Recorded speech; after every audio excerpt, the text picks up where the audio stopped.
Hi everybody, this is a video about the 5 things you're going to negotiate with your contracted purchase and sale or offer to purchase. And watch to the end because we added one item on here. It's not really something that you negotiate, but it's a tactic you can use to effectively negotiate. So please hang on for number 6. Now let's get started. Marc with RE/MAX Kelowna wanted to have a quick discussion with you today about negotiating the offer to purchase. So you've gone out with your agent, you found the perfect property, now you're ready to write an offer on it. What are you going to be negotiating on? Now, obviously, one of the major things and what everybody thinks of first is price. Price is the most important thing. And to some people it is, and to other people it may not be.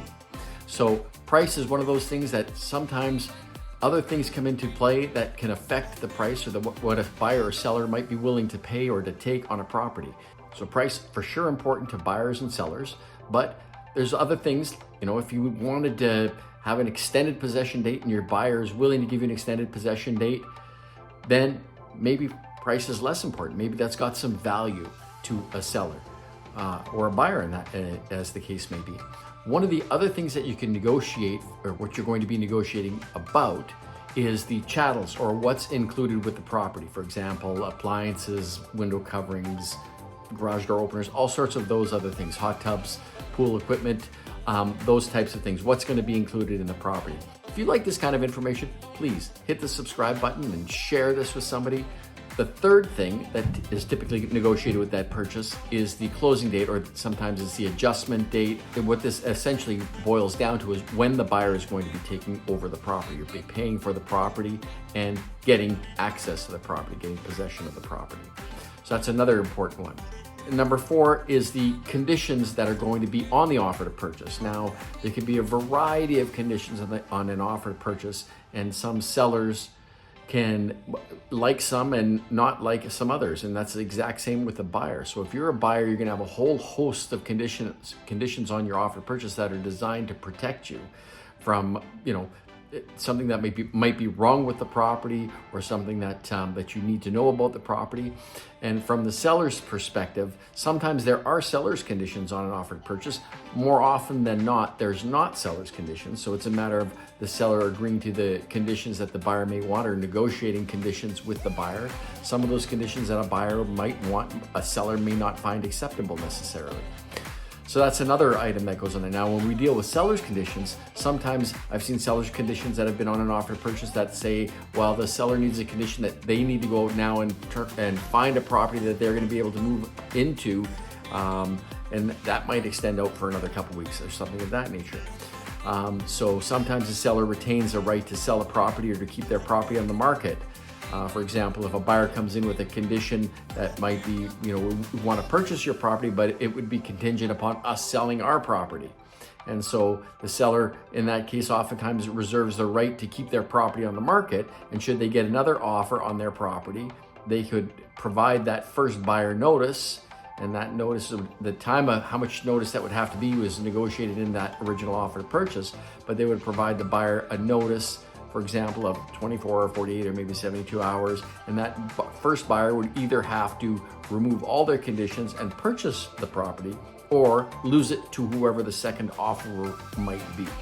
Number 5 is the amount of the deposit that you're willing to put down on the property. Now, the deposit acts as security for a seller.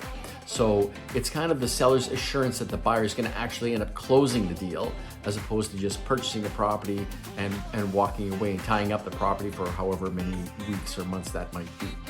So oftentimes what happens with a deposit is if an offer becomes unconditional, if the buyer waives all their conditions and fails to close the deal, then the deposit is lost to the seller. The seller actually is able to retain that deposit. In some cases, if a buyer, for example, gives a deposit early and then does not remove his conditions, then typically that deposit would go back to the buyer. Now, oftentimes if I'm representing a buyer, I don't necessarily want to see them give a deposit until their conditions are being removed. And that way there's no haggling over what that deposit, or who's going to get the deposit and for what reason that the buyer may not be waiving their conditions.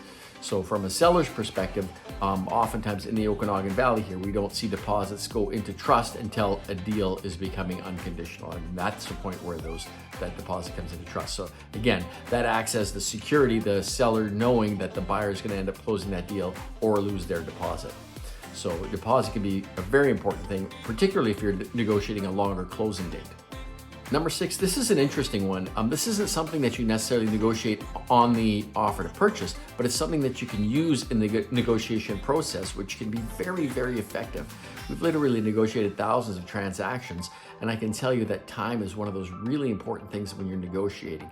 So sometimes you'll know that a seller, for example, may be quite motivated, and you kind of slow down your negotiation with the seller because the seller is very, very anxious and is having to sell their property, perhaps because maybe they're between a rock and a hard spot, or the vice versa. Maybe the buyer is an out-of-town buyer and they're in town for a weekend to purchase the property, and the seller slowing the negotiation process down can actually work in the seller's favor. So that's one of the things that we use as a negotiation tactic. It's not necessarily something that you negotiate in the offer to purchase, but it's something that you can use as a tactic in negotiating to try and get the best possible terms for whatever party you might be. And it doesn't necessarily always work, but it's one of those things that's on the table. And if you've got a good, seasoned, experienced agent working on your behalf, they're gonna have all sorts of tools, they're gonna have all sorts of experience to be able to rely on and lean on, and in terms of negotiating that deal for your best benefit. So it's one of those things that's really important.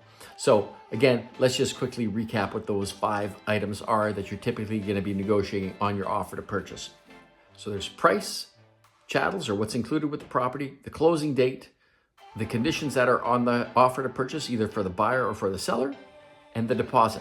So those are the 5 things that you're typically negotiating, which are mostly of concern to both buyer and seller on any offer to purchase or contract of purchase and sale.